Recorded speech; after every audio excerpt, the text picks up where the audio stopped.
মাংস কষা হয়ে এসেছে, গরম ভাতে ক্যামেরা কালো হয়ে যাচ্ছে।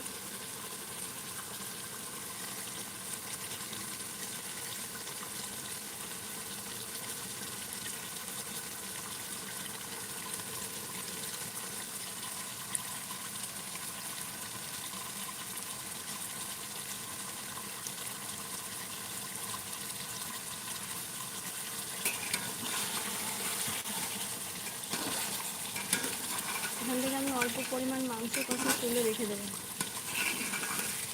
কিছুটা কষা থাকবে আর কিছুটা আলু দিয়ে রান্না করবো।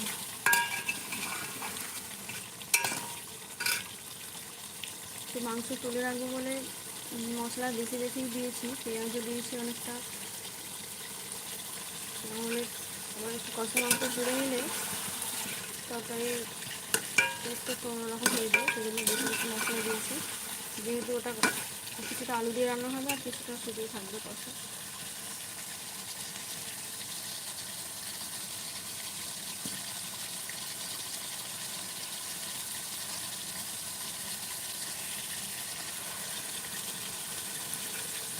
কাঠের চুলে একবার ধরে গেলে রান্না করতে বেশিক্ষণ সময় লাগে না। 1 ঘন্টার মধ্যে আমার কতগুলো রান্না হয়ে গেল।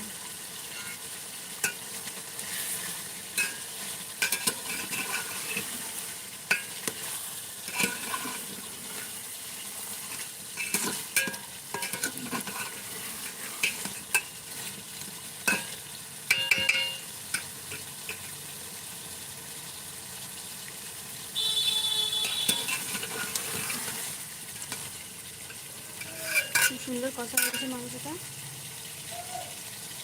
নুনটাও ঠিক আছে, নুন চেখে দেখলাম, টেস্টটাও খুব সুন্দর হয়েছে।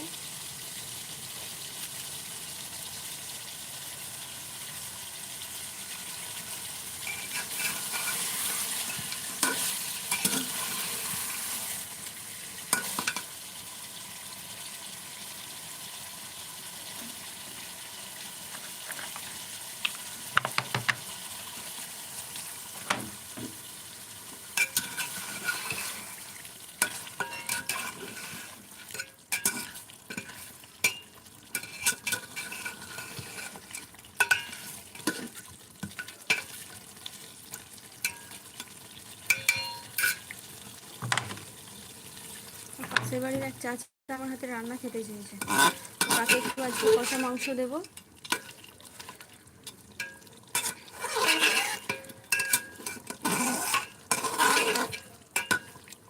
আর না হলে দুপুরে খাওয়ার সময় ডেকে নিলেই হবে, একসঙ্গে বসে খেয়ে যাবে।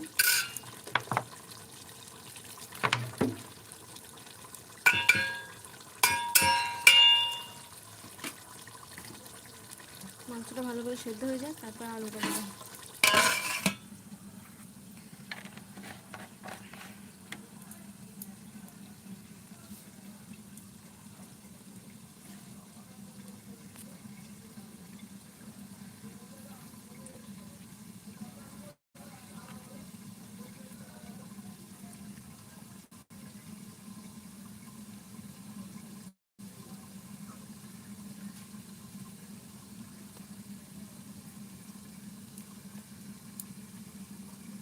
মেয়েটার কোনো সাড়া নেই, মেয়েটা মনে হয় ওর নানির বিন্দাস ফোন দেখছে। 1 ঘন্টা হয়ে গেল প্রায়, কোনো সাড়া নেই।